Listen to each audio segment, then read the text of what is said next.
Welcome back to Immortal Empires, and welcome back to Alith Anar. And if you haven't already heard, I have some good news, guys. We are now a verified content creator with Creative Assembly. So thank you to all of you who have supported the videos and made that possible. It's crazy, honestly. But let's go straight into the video. We need to go ahead and deal with Shakara down here. They have a 4-stack of what looks to be quite a scary army, of course. The Dread Spears I'm not too worried about, but I have a feeling a lot of these are going to be Shades and other scary long-range units. So we're going to have to go ahead and deal with that. We do have a Alith Anar up here, but that's a long way for us to get back down to Slaver's Point. What I might do... Our army is in good health, almost. We're missing a few units. Do we want to go to Black Creek Spire, maybe, to finish the replenishment and then go down to Slaver's Point? I think we might. So let's go ahead and do that. The good news is Shakara is taking attrition and they don't have any settlements left. However, I have a feeling they will take Slaver's Point. That's fine. Let's go ahead and research a new technology as well. We could get +2 recruitment rank for spearmen, rangers, and archers. Let's go ahead and do that. That sounds like a good deal. We will be using the spearmen. And we have a tiny bit of gold left over. Let me see what we could do. This costs 2,500 gold and goes on cooldown for 15 turns. We could get a unique hero capable of assassinating without fail. Will be summoned to our faction leader. We could assassinate, let's say, this Dreadlord. She's only level 1. Maybe that could be useful. We could also use the assassin to go ahead and take out targets like these. Also, that leads me to something. I think one of you said if we double click on this, it does actually show us where the sea lane leads to. And that's our assassination target. So thank you for pointing that one out, guys. I really appreciate that because it wasn't so obvious to me at first. But yeah, appreciate the comments and the tips as always. Right, so I think... yeah, there's no point upgrading this because I don't know if I can hold it just yet. So what I'm going to do is let's actually do the invocation of Marai Heg and we can get our first unique hero for Alith Anar. Look at that, his portrait looks cool at the very least. As well as leading bands of Nagaris' most deadly killers, the Hand of the Shadow Crown excels at lone missions, be they sabotage or assassination. And it has actually spawned on our army. So if we... oh, it's because we don't have the gold to do that. But it's 100% positive outcome, and I imagine it doesn't spend the hero either. If that's the case, let's go ahead and move the hero Eldarian as well. Eldarian? That sounds cool. Let's go ahead and move him down here, and maybe next time we can assassinate when we have some extra gold. Let's check the diplomacy. I don't think we've discovered anyone new. So not much stuff is going on here. Now, we could scout out down here, but the problem is the more we scout, the more enemies we can run into. For now, we don't actually see many factions, which is probably good, because this looks very hard to defend. However, I think the Sisters of Twilight could be a good ally down in the west, maybe. We'll have to see, but for now, let's go ahead to turn 11. Hopefully, we can catch up to this army next turn. Okay, so the army is going to attack Slaver's Point. The good news is we get to see their full army now. That's not a very scary army. It is just mostly Dread Spears. So we should actually be able to beat them very easily. Of course, we're not going to be able to beat them with this army, at least not someone on my skill level. So we will auto-resolve this, but it's fine because I don't think we've built anything here. So on the following turn, we can come back down and retake it. Settlement has been looted. So they did loot the settlement. And they took it as well. That's a little bit unfortunate, but it's fine. Alith Anar... oh, he can't actually reach it this turn. Can he not? I wonder, though, because this lord is level 3 now, could we assassinate her and then replace her with a level 1 lord? This action will kill Hand of the Shadow Crown. Will kill the Hand of the Shadow Crown. So do I lose this guy? Oh, I lose him if we were to assassinate. No. Oh. How much? That's the wrong button. How much did it cost to 2,500 gold? Really? What if... Oh, okay, you can't make them immortal or anything either. So these guys are literally just made to assassinate. Well, I say why not? Why don't we even the odds a little bit? Let's go ahead and assassinate that character. There we go. Eldarian, our Hand of the Shadow Crown, has successfully wounded Shakara, belonging to Karen's car. And Eldarian has been killed now. But that should replace them. Oh, they don't have a lord at all. Even better. Right, Alith Anar, let's go down here and continue what we started. It looks like we're going to have to wait till next turn, though. But at least now they don't have a leveled lord. So that should help us a little bit. Maybe not the most optimum, but we got to see it in action. The greenskins here almost won a non-aggression pact. Maybe that's because, yeah, they're looking very weak. That's what that is there. Right, let's go ahead to turn 12. What's this? A new mission. Capture and follow... Oh, where's it gone? Capture and occupy the following settlement. Slavers points. So we get 1,000 gold for that. That's very nice because that was our plan anyway. They did recruit a new lord, but no units there. And, okay, this must be the new lord here as well. They should only be level 1. Let's go ahead and attack Slavers Point. But it's actually going to give us a Pyrrhic victory. Interestingly enough, we don't lose any units. Is this a battle I would like to fight myself? And I did have a thought. These Shadow Walkers have poison damage. So they have poison missiles and poison melee. I wonder if it's worth doing a front line of Shadow Walkers. They don't have the best melee defense.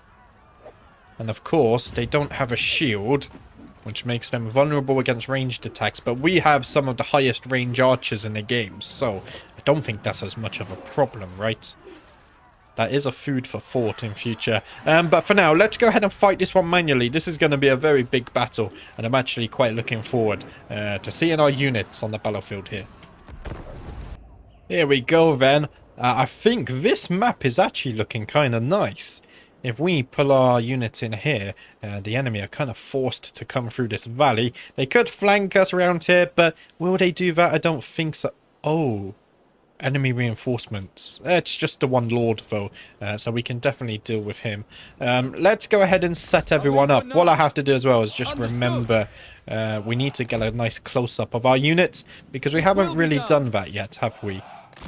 Let's try and do something like this. So if we put you guys on the very flank, we're also going to put you guys up on the flank as well. And then what I want to do is actually have a bit of a wider open in the center, and then in here we can go and put both of our Shadow Warriors. No, Shadow Walkers. There we go. And these guys are the Shadow Warriors. Okay, I gotta learn that. And then what we can do with this, in fact, we could just do something like this, to be honest. That's looking fine, because we've got the front line. Maybe move them back just a tad, just in case the enemy are able to break through. It shall be done. And then we have these three as well. Let's fit them in here. And then, of course, we also have 2 archer units as well. Let's go ahead and put these guys on the flanks. Definitely a heavily ranged army. We have the Eagle too, don't forget that. And then with Alith Anar, let's go ahead and put Alith Anar maybe somewhere like over here. We also have our spellcaster as well. Right, let's put everyone into their respected groups. This is all looking good, and we can finally get a close-up of our army on the battlefield. I'm going to remember. So, of course, we have the spearmen. Look at that, the red and white shields. I'm liking the colour scheme a lot for the Alith Anar spearmen here. They're looking nice, ready to go into battle. If we go in behind here, of course, we have our Shadow Mage on her horse as well. That's looking very nice, actually. Liking that a lot. These Warhammer 2 units definitely are holding up all these years later. And of course, there's our Shadow Warriors. And then just to the right, we have our Shadow Walkers. There we go, we remembered the name this time. And then somewhere in the background, we should have some archer units. These guys, they don't look as fearsome, but of course their arrows will do damage nonetheless.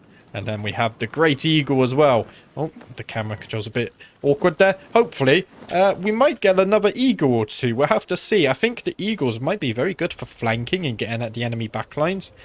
Just have to be careful we don't friendly fire it. But let's go ahead and start the battle. I'm feeling confident about this one. And it looks like the enemy are being the aggressors as well. And already Alith Anar firing in there. If we can target the enemy lord, that would be cool. Now what we could also do is summon that other copy of Alith Anar, put him into melee, and then charge him into the enemy front lines. That might just be enough to slow down the enemy somewhat, just so we can get some more shots into them. I like the sound of that. As for the eagle, it looks like the enemy might be going for the flank. Hopefully they come down here. These spearmen are also going for a flank. We've got to be careful of that. The majority of the enemy force coming from in front of us still. We go ahead and look at the health bars already. You can see the enemy health just absolutely melting here. We do have some very, very strong ranged units. The balance of power is certainly in our favour. I think we might be able to just squeeze out something better than a decisive victory. I don't want to curse it though, but I do think it's possible. The enemy hero taking a tiny bit of damage, not too much. We are being flanked, okay, so we do have to be careful of this. Never mind, looks like the spearmen are peeling off, but they are coming around the sides. I might have to move just, say, these shadow warriors on the side. I think they might be somewhat okay in melee. We'll have to see. In fact, what I might do, if we go ahead and do something like this, and then are we being flanked from the left? We might be. Let's go ahead and put these archers, and if we need to, these shadow warriors can come around and deal with that. Right, let's go ahead and get some magic going off here. That's going to be a very nice cast. Look at that, beautifully lined up. Oh, half of their HP already gone. Very nice stuff. Should probably tell these guys if we can go ahead and focus them, that would be very much appreciated, as well as these guys. Let's get rid of the ranged characters, and it looks like these guys abandoned the flank, and so did they. So let's go ahead and turn the archers back around. There we go, they are firing in there. Right, we could probably send the eagle in as well. Let's go ahead and send the eagle in. The eagle could probably target the enemy lord. We've got some more magic to cast off as well. Oh, look at that. That's going to be... Oh, that should get plenty of kills, actually. That's a high concentration of enemy units there. Beautiful, beautiful stuff. And then I think we just be patient and wait for the enemy to crumble. Balance of power is shifting ever in our favour, as we expected. A unit of spearmen, they went to break through, but they haven't. I might tell these guys to also focus the enemy lord. If we can focus her down and get her killed, that'd be good. Let's go ahead and buff everyone's base melee damage and melee attack. In fact, that only... Does that not affect allies? I think that only affects me. Let's go ahead and send Alith Anar into melee then. Why not? What we could also do is summon another version of him as well. And then this one can go and tie down the enemy lord maybe. She is wavering, so I think she's going to be dead rather soon. Oh dear. You guys, we need to bring you back. Same with these guys. In fact, I didn't realise we've actually been flanked. Someone's managed to get through our lines here. Right, if we can tell these guys to turn and shoot, that's good. The enemy lord is dead, so that's massive as well. Let's go ahead and get another cast of magic in here. Oh, look at that concentration of enemies.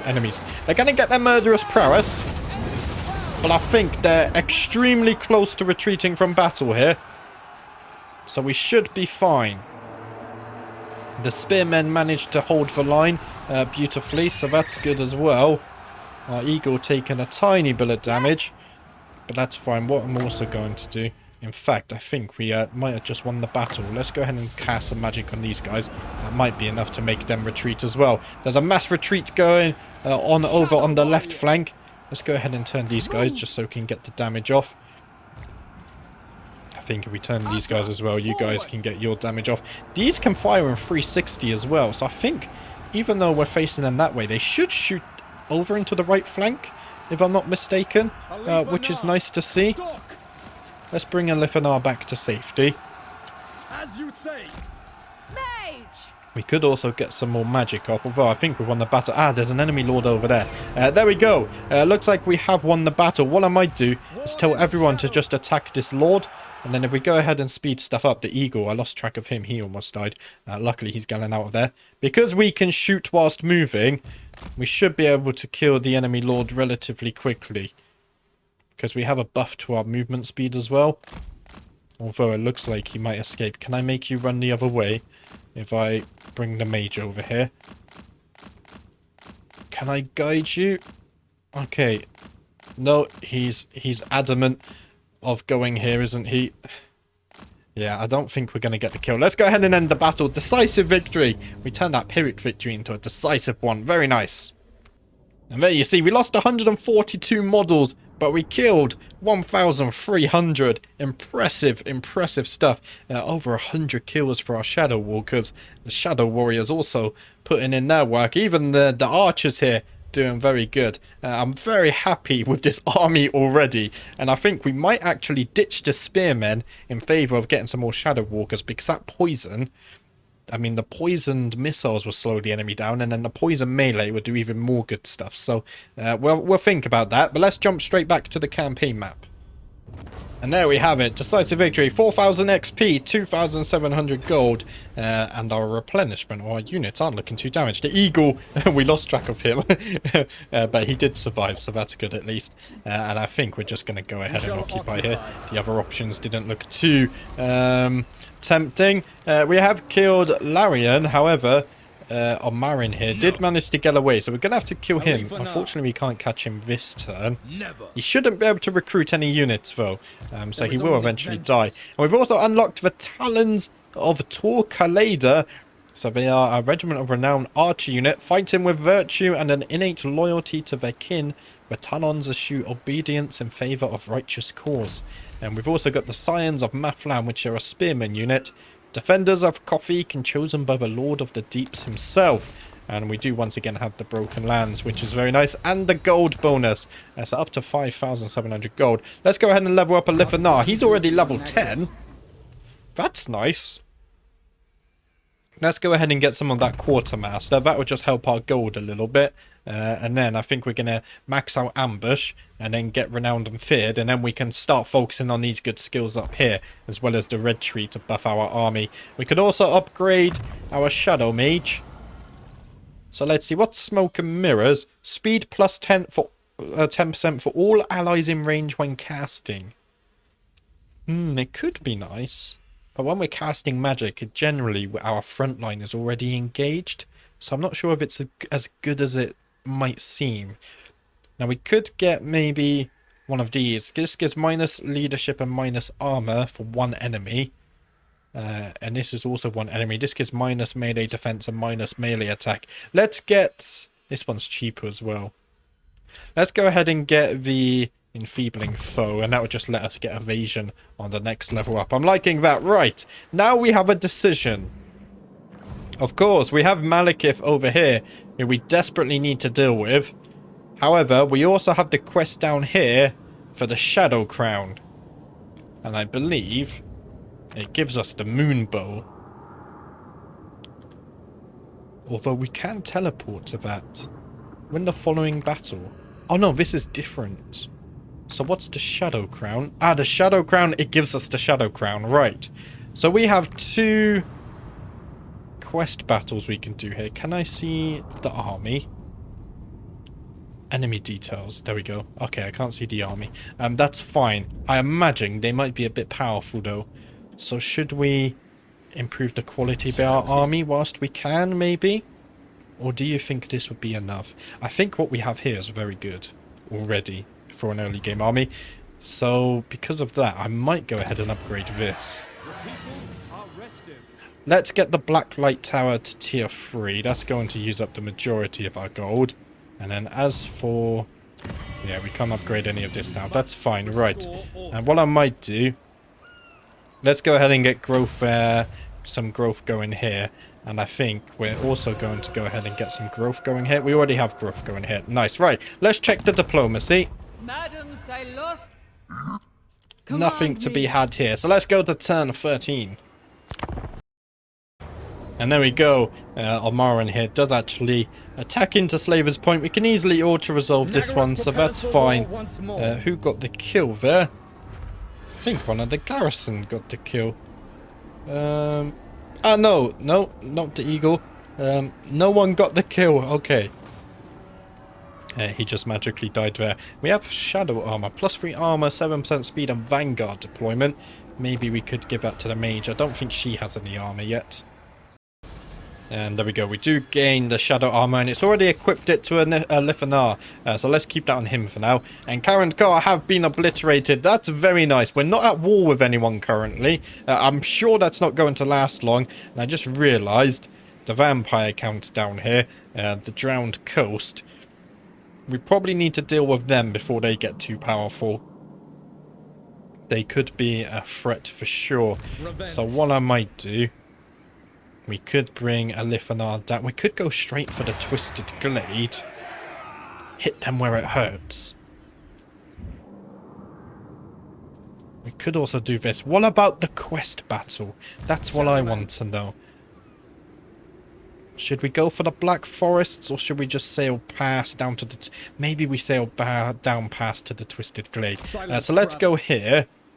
And then what I also want to do is just check this again. If I press teleport... No, okay. Ah, now we can see the enemy. Will they get reinforcements?